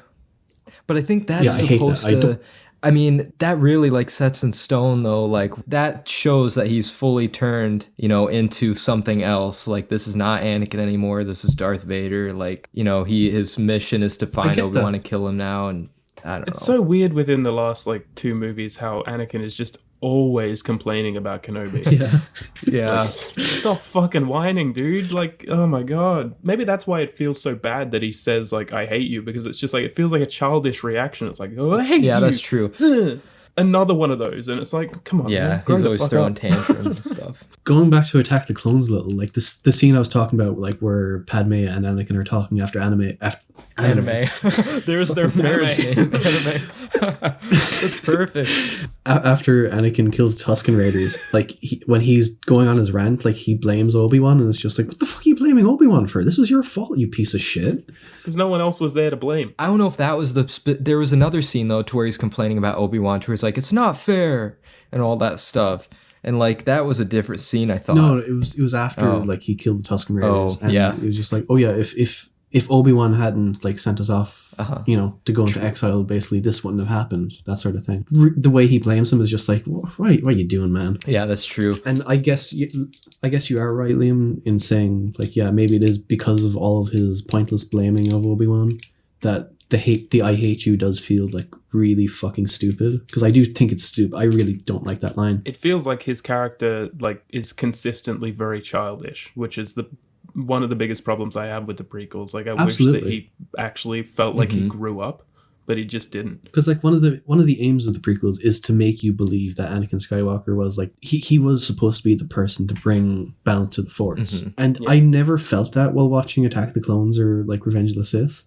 I didn't know why he kept being like... I mean, I know why, like, in Palpatine's point of view, because like, of the midichlorians. Yeah, the midichlorian count. Yeah.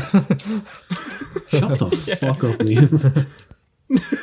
That's what it is. Midichlorians are kind of stupid. I don't like how George Lucas created midichlorians. You talk about fucking the cauterizing of the wound being an early thing, now you're talking about fucking midichlorians. Fuck off. It is a big part of the prequel, so... It's perfectly relevant to talk about it. Yeah, his midichlorian count was higher than, like, Master Yoda's, I'm pretty sure. Yeah.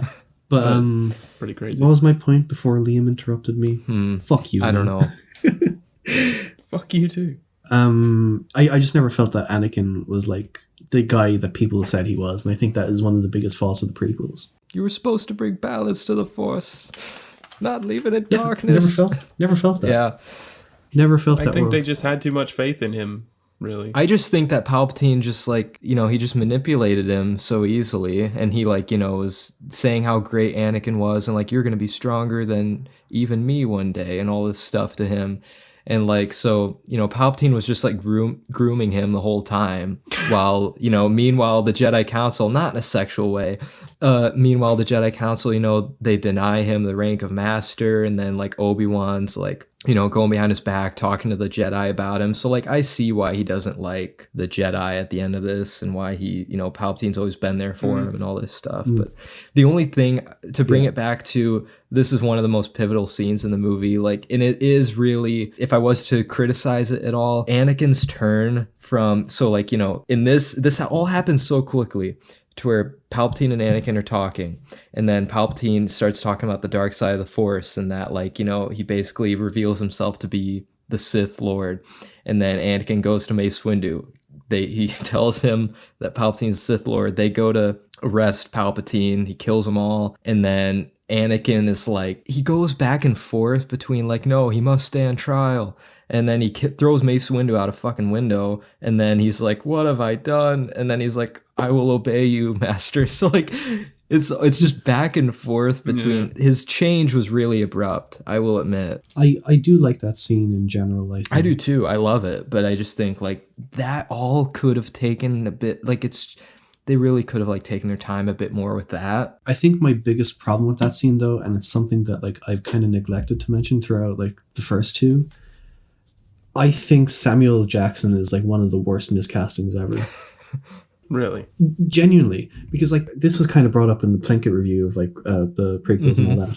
But think of like any performance you've seen of Samuel L. Jackson. He's always really animated. He's always putting a lot of energy into his performances. And to make him this like stoic Jedi master who's always like monotone, even it doesn't feel right. It doesn't feel like Samuel L. Jackson. It doesn't feel like he fit that role. But at this point, are we just trying to view him as the character on his own, or do we have to judge Samuel L. Jackson just because he's not acting like Samuel L. Jackson? Like, you know what I mean? Like, do we expect him to be like, motherfucker, and like all this stuff all the time? I get what you're saying, but like, I just think it is like a huge waste of potential, and I just think he gave like a bad performance in general, honestly. I don't like Mace Windu at all. I think he could have been a lot better if like they left his character not dead and could have used him later. Because I feel like if they had something with Mace Windu like now come out, then they still might do that. You never know. But I mean, he's fucking dead. He's fucking dead. Darth Maul supposedly died, and they brought him back, so they can literally anybody that gets thrown down a shaft, it could come back. Yeah, like we never see his body; it just kind of flies across the screen. They did it with Darth Maul. They did it with Palpatine. Well, I mean, I'd hope that he comes back at some point. I feel kind of stupid for having this thought, but like, I think if they went with the original casting for Mace Windu, I think it might have been better. What's that? I don't know what that is. You definitely know, Liam, because you also listen to Jar. They mentioned it at one point. Oh, I forgot. Initially, George Lucas wanted Tupac to play Mace Windu. Yes. That actually would have been cool. But, I mean, when did Tupac die? Didn't he die in the 90s? Or no? Yeah, he died before... 97. He died, in Phantom 1997. Menace. Yeah. Damn. But when he was, like, realizing the prequels or whatever, he did want Tupac to play Mace Windu. I would have liked that, actually. To be fair, like, apparently Tupac is quite a good actor. So maybe that could have worked. Could have, yeah. That would have been cool. Overall, I mean, there's probably so much... Revenge of the Sith is packed so much with like all this different stuff that I'm probably forgetting to mention, but the ending is what sticks out to me, and I love pretty much everything about the ending, from Obi-Wan and Anakin's fight, even though I do agree... At the point to where it kind of starts dragging is after they clash and then the lava shoots up behind them, and it's this epic fucking shot. Like, it's incredible. Yeah. That's up until that point. After that point, I can see how it drags. Like how they're climbing up the tower, they're swinging from those lines and like doing like jousting with the lightsabers. It gets so ridiculous, that fight, but I'm all for it. I don't care. Like, it's fun. I think the part I hate the most about that scene is when they're kind of like gliding along the lava on those like whatever fucking contraptions they are. I mean, I know it leads up to Anakin on like the bank of the lava or whatever. I do enjoy what it leads up to, but like that whole scene where they're just kind of like gliding along lava on those fucking metal things. It does just go on too long. Yeah, that's the bit, like, if they took it out, I would probably just like that scene overall, but I think as it is, it's a little overrated in my opinion. I'd love it though. I mean, and I also love Yoda and Palpatine's fight too. I do think that's pretty epic, and I just love how they put the Duel of Fates over, like, I love how they brought back the Duel of Fates theme from the Darth Maul fight and put it in the background. I like the concept of Palpatine versus Yoda, but I hate the choreography. Yeah, it's a bit like the idea of the ultimate good versus the ultimate evil, like that makes sense. But like I hate Yoda fucking flipping around the place. It's so stupid. Yeah. Oh, and then my last thing about the ending. Oh, and I also have to say, my little green friend. I love that line from Palpatine. So dumb, but like it's fucking hilarious. And also, like Liam said, I love the shot of when it's the parallel between Vader being operated on the operating table and then cut right to Padme being operated. It's like they're both suffering, but for different reasons. Like, it's beautiful. Yeah, it's like one's like the death of life, and others like the birth of life, you know? So it's like, it's cool. It is so it's like, cool. It is really poetic. Finally, George Lucas made something truly poetic. Also, just a quick thing, like, because you like mentioned Duel of Fates quite a lot, like I'll listen to that afterwards, but I want you to listen to A Long Ride Ahead by Michael Giacchino. Is that to a movie?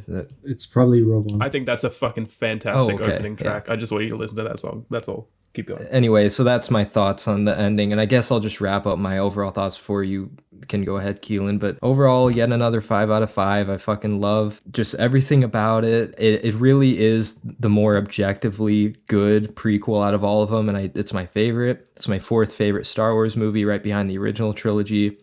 It's the most rewatchable Star Wars movie for me. I could throw it on any time, like even over the originals. It's not I'm not saying it's better than the originals, but anyway, you know I love it, so that's my thoughts. What was I gonna say? I think there are some things we kind of glossed over, but like I'll just keep it brief or whatever. The Order 66 scene. Oh fuck! I totally forgot to mention that.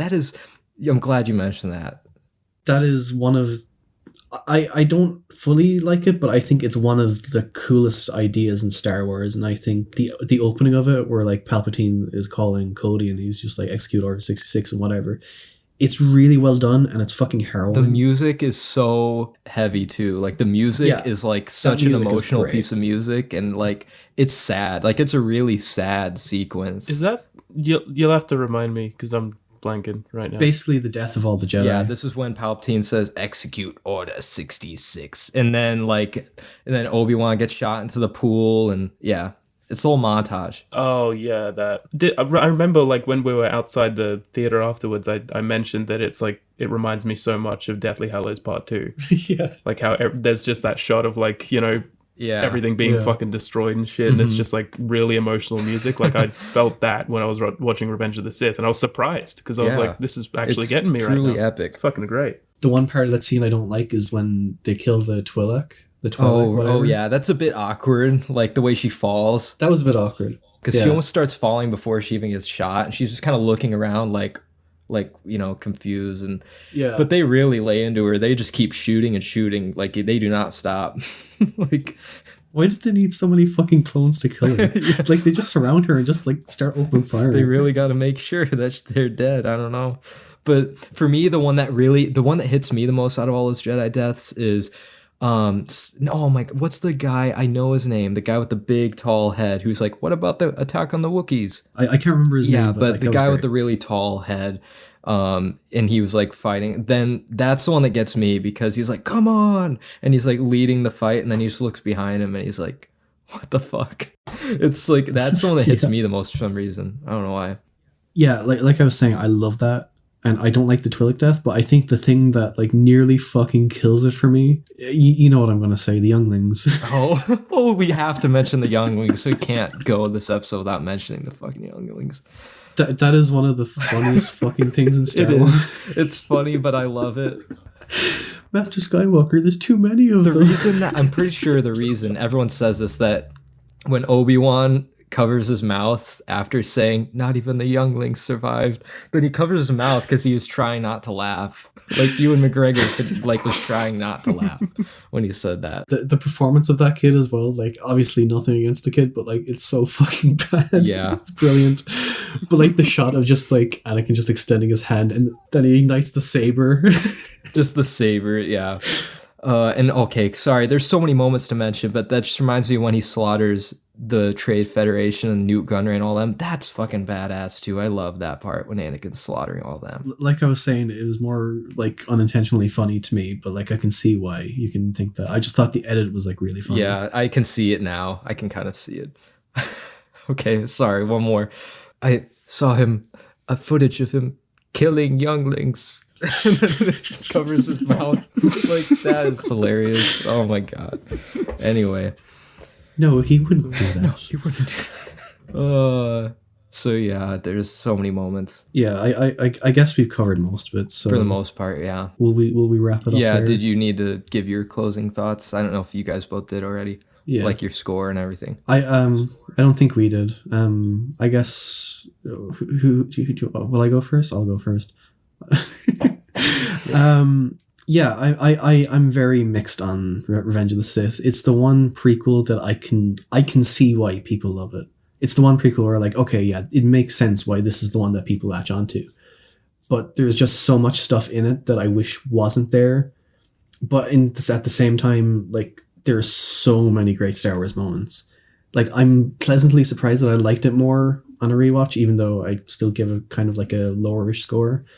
But I probably would rewatch it. Like there's a lot of great moments, there's a lot of things I love about it. But yeah, it's just kind of frustrating. But the ending is fucking fantastic.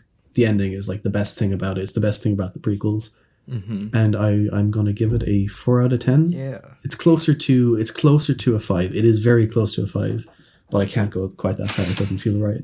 I haven't like reviewed it yet or anything like that, but I'm sort of around an 8, I would say. Really? Nice. Yeah, I do really like it. Like, especially just like you said, the ending. It is pretty much the best thing in the prequels in my eyes. And there's so many moments that just actually got me. And I don't know, like even though there are really fucking hilarious parts and really goofy parts that you're probably not supposed to find funny, but it's just enjoyable. So like if I'm laughing and I'm having a good time and I'm getting emotional at some things, then it's a good movie. There you go. Yeah. So, I can completely understand that. And I'm very happy that both you love it. Yeah. Mm-hmm. It was good seeing it in theaters. It was great seeing it in theaters. Yeah, I bet that helped. I think so. Yeah. So okay, overall thoughts on the prequel trilogy. Just as a trilogy, it's a mix of nostalgia and my love for Star Wars and love for the world and my dozens and dozens of rewatches of these movies that have made me just continue loving them. So overall, it is a perfect trilogy in my heart. I'm not saying objectively it's a perfect trilogy, but to me, and yeah, I mean, I don't know what more to say. Like, I love it. So, yeah. On rewatch, I could kind of appreciate most of it more. I appreciate that there's a vision there, and I appreciate what George Lucas was trying to do. But I don't find it all that enjoyable. I mean, I enjoy watching Phantom Menace, kind of. Revenge of the Sith, I would probably go and revisit, but the fact that I hate Attack of the Clones so much kind of takes away from my overall experience with the trilogy. Like we heard, I had nothing nice to say about Attack of the Clones, really. Other than Christopher Lee. Because he is just... And Kit Fisto, oh, yes. But, yeah, I if you like the prequels, I'm very happy for you, but I don't like them overall. And I'm giving it a 2 out of 10. Overall? Okay. That's not bad. I mean, it is bad, but not... Are we doing scores for the entire trilogy? If you want. No, I felt like doing it. Oh, well, I'm probably not gonna. Because I have no idea how I would do just that have to anyway. Do the math. I don't know. Overall, it's just like... I love the ideas that were in there. Like, the groundwork is like really, really good, but it's just... Some of the execution was pretty fucking bad in some places, I think. But overall, like, it's something that I enjoy. Like, as an overall story, I think it's really cool. And a lot of those great ideas came into play in the third one, and I like that they did. But it's just the setup is really rough for me. Yeah, but that's fair. That is very fair. So yeah, that's the prequels. Okay. That's the prequels. Yeah, so we did a really long discussion about the prequels. Yeah. Just what I needed for my Sunday Thursday. afternoon. Even though my head is all over the place. Even though, to be honest, like you could easily spend an hour on each movie talking about each. So we did pretty good time-wise still, especially with all the other stuff we talked about. Yeah. So before we go into questions, I need to pee. Okay. I might as well too, because I've been just chugging water. So I'm the one with a bladder of steel this time.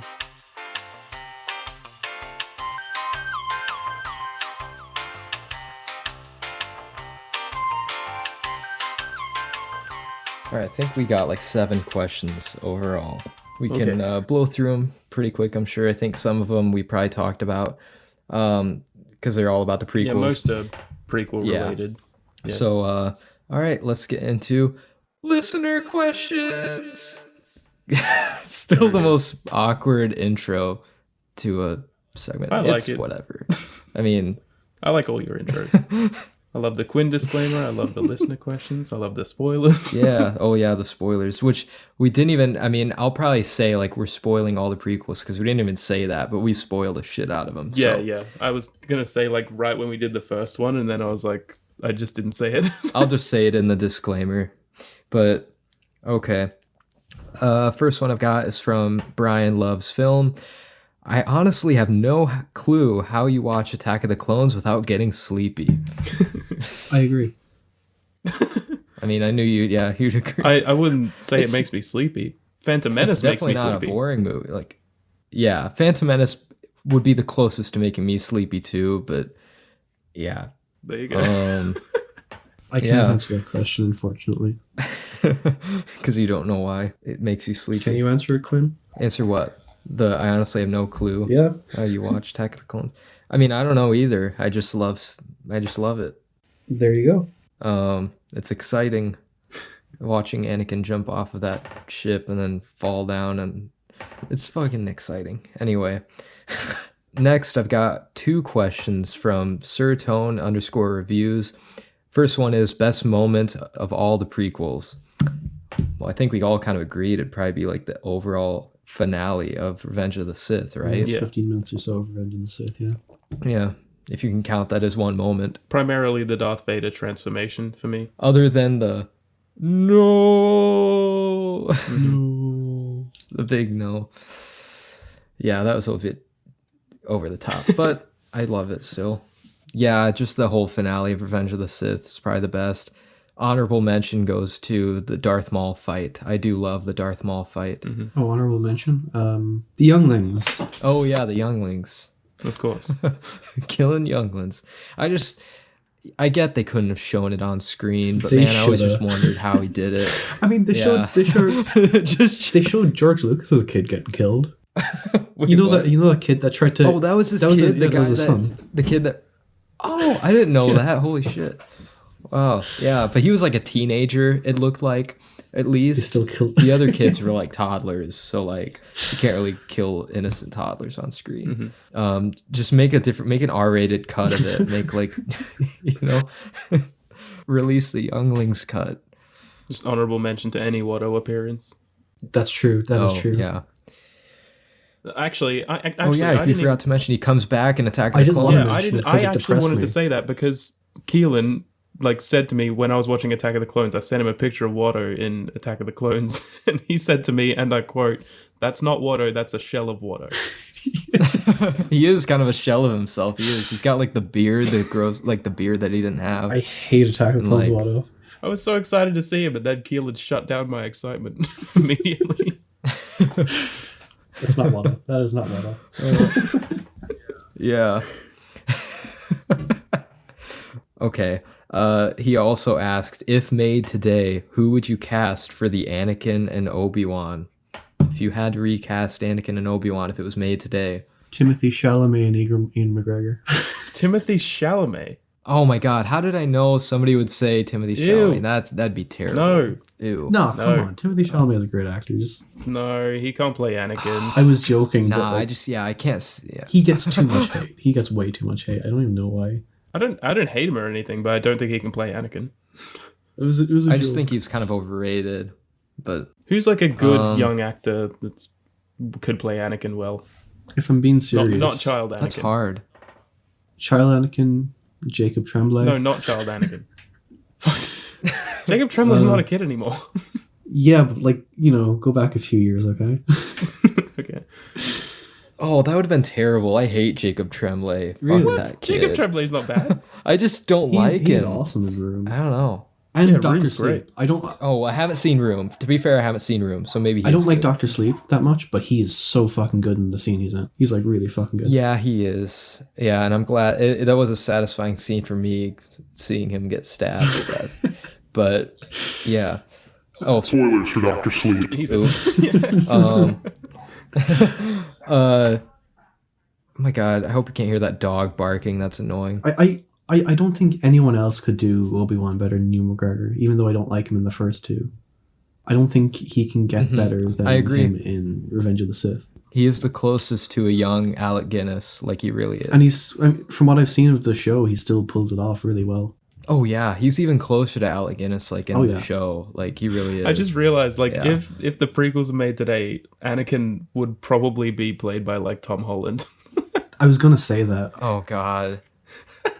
Too short. He's too short to be Darth Vader. No, but he would just somebody like tall. I'm just saying Tom Holland gets like every role now. Like it's just Oh, that's true. That's true. That or Chris Pratt could play Obi-Wan then. oh god. Oh god. He would, no, Chris Pratt would just voice Darth Vader. He wouldn't play him, he'd just voice him. Chris Pratt as Obi-Wan. Just describing Onward. That had fucking Tom Holland. That's true. I totally forgot they were in a movie together. Oh my god. Wow.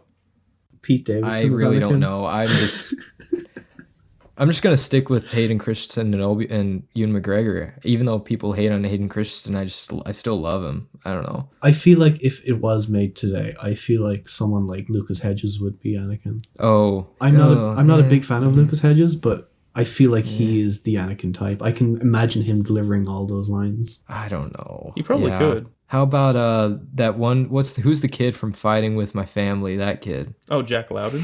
Jack Loudon. Get Jack. I'd rather have Jack Loudon than Lucas Hedges. He's honestly. a good actor. He's a really good actor. I mean, I've only seen him in Fighting with My Family, but he was really good in that. And Dunkirk. Mm-hmm. Get anybody but Harry Styles. Don't get Harry Styles to play Anakin. God. I will throw myself out of this window in front of me if I see Harry Styles on screen one more time. I've been to your place. You would only be seriously injured, and that's not enough. You'll still have to sit through it. Bill Skarsgård could be a cool Anakin. I know he doesn't have like the. Oh, he could if he was. Yeah, I think he could do it. He actually, because he gives off that weird, creepy vibe. Yeah, that would make sense. You know, in my opinion, I think Ewan McGregor should always be Kenobi, absolutely. But like another good choice possibly could be Michael Fassbender. I think. Yeah, maybe. I guess maybe. So. Yeah. He could suit that. I think. I mean, like I've never seen Michael Fassbender be bad in a movie, so. Not even fucking. I just Dark think he Phoenix. could suit that vibe. Not even what? Not even Dark Phoenix. He was bad in. Have you watched The Snowman? You have to watch The Snowman. I am not going to preserve my perfect, my idealized version of Michael Fassbender. The Snowman is fucking crazy, but yeah. I'm assuming you listened to episode 15, right? Yes. Did you hear him go on about the Snowman? I did. I haven't listened to it yet. I'm sorry. Oh. I'm a fake fan. Damn, dude, fake fan. Fake fan. I haven't even listened to the episode before this yet. Oh, true. Because that's not out yet. Oh, yeah. okay. It was a joke. It was a joke. Yep, okay. I'm sorry. I got it as I was saying it. Next time I come on, I'll watch The Snowman and we can talk about Harry Hole. Yeah. Harry Hole. It'll be Snowman / Star Wars sequel conversation. Well, okay. Is that it for that question? Yeah. Tom Cruise. Okay. Shut up. Tom Cruise. Like he could play either of them. Let him have it. Shut the fuck up. Oh my God. Miles Teller.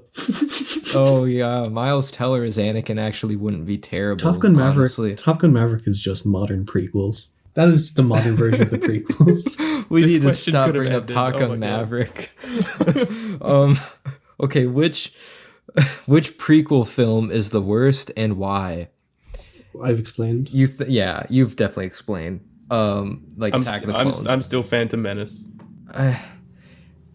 None of them are the worst. They're all masterpieces. Come on, No, if you had to don't. pick one. If I had to pick, You did this for me. I didn't want to say a worst of Harry Potter, but you made me say it. It's really hard because Attack of the Clones and Phantom Menace really do go. They're even. They're so tied for me that I don't know. Well, I mean, seeing as you're not a big fan of like the whole pod race sequence, you could say Attack of the Clones is better. I could. At the moment, I will say Phantom Menace, just because I'd rather go back and rewatch Attack of the Clones. Quinn's on my if I had to side. choose. But I mean, it's literally by a hair, like by the tiniest hair. If you skip to this part of the video, I will give my opinion. Attack the Clones because it's the worst movie ever made, and that is my reason. Okay. Yeah. And the last question that I got, and then there's two from Liam, but the last question that I got was from Rod Movies. Oh, which by the way, the last question was from Movies That Don't Suck. I don't know if I said that. This last question I got was from Rod Movies. He said, I do have a question, Quinn. How dare you? How dare I? Right. It's a good question. Yeah. That's not a question. That's a statement. Thank you, Rod Movies. Well, he put a question mark at the end, so it kind of reads like, how dare you? Ah. Not how dare you. I don't know. I guess it is more of a statement. Thanks for the question. Yeah, thanks.